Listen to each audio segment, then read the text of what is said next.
राधे राधे। कैसे हैं आप सब। आज हम हरतालिका तीज व्रत की कथा का श्रवण करेंगे।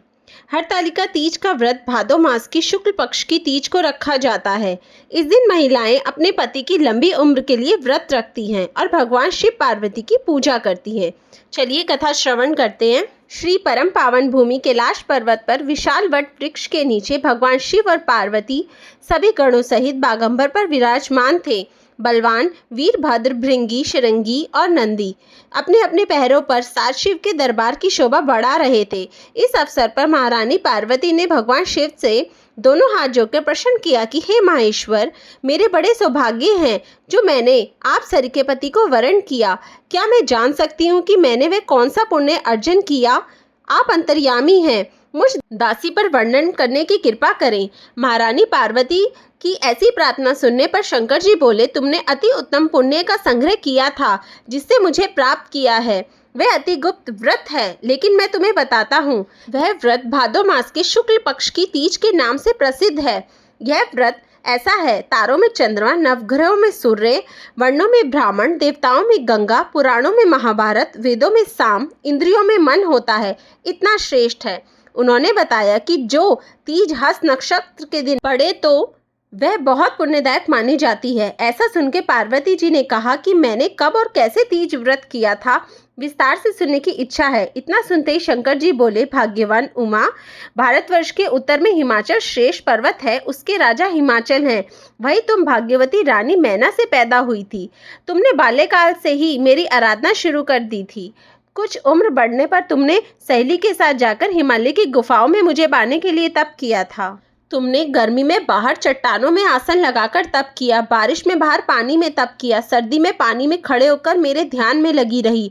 तुमने इस दौरान वायु सूंघी, पेड़ों के पत्ते खाए और तुम्हारा शरीर क्षीण हो गया। ऐसी हालत देखकर महाराज हिमाचल को बहुत चिंता हुई। वे तुम्हारे विवाह के लिए चिंता करने लगे। इसी मौके पर नारद देव आए। राजा ने उनका स्वागत किया और उनके आने का कारण पूछा। तब नारद जी ने कहा, राजन, मैं भगवान विष्णु की तरफ से आया हूँ। मैं चाहता हूँ कि आपकी सुंदर कन्या का योग्य वर प्राप्त हो। सो बिखुड़ निवासी भगवान विष्णु ने आपकी कन्या का वरण स्वीकार किया है। क्या आपको स्वीकार है? राजा हिमाचल ने कहा, महाराज, मेरा सौभाग्य है जो कि मेरी कन्या को विष्णु जी ने स्वीकार किया है और मैं अवश्य ही उन्हें अपनी कन्या उमा का वाग्यदान करूँगा।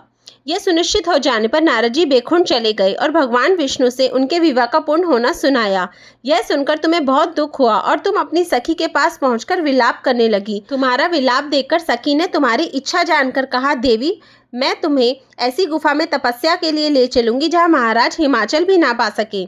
ऐसा कह उमा सहेली सहित हिमालय की गहन गुफाओं में विलीन हो गई। तब महाराज हिमाचल घबरा गए और पार्वती को ढूंढते हुए विलाप करने लगे कि मैंने विष्णु जी को जो वचन दिया था वो कैसे पूरा हो सकेगा। ऐसा कहकर बेहोश हो गए। उस समय तुम अपनी सहेली के साथ ही गहन गुफा में पहुंचकर बिना अन्न और जल के मेरे व्रत का आरंभ करके नदी की बालू का लिंग बनाकर विविध फूलों से पूजन करने लगी। उस दिन भाद्र मास के तृतीय शुक्ल पक्ष हस्त नक्षत्र था। तुम्हारी पूजा के कारण मेरा सिंहासन हिल उठा और मैंने जाकर तुम्हें दर्शन दिए। वहां जाकर मैंने तुमसे कहा कि हे देवी, मैं तुम्हारे व्रत और पूजन से अति प्रसन्न हूँ।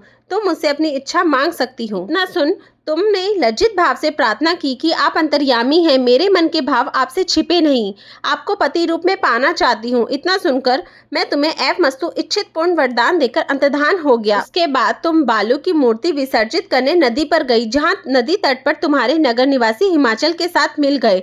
वे तुमसे मिलकर रोने लगे। तुम इतने भयंकर वन में जहाँ सिंह सांप निवास करते हैं, जहाँ मनुष्य के प्राण संकट में हो सकते हैं, ऐसे पिता के घर के जाने का निवेदन पर तुमने कहा कि पिताजी, आपने मेरा विवाह भगवान विष्णु जी के साथ स्वीकार किया, इस कारण मैं वन में रहकर अपने प्राण त्याग दूंगी। तब वे बोले, शोक मत करो, मैं तुम्हारा विवाह भगवान विष्णु के साथ कदापि नहीं करूंगा, उन्हीं सदाशिव के साथ करूंगा। इसके बाद महाराज हिमाचल ने रानी मैना के साथ मेरा और तुम्हारा विवाह किया।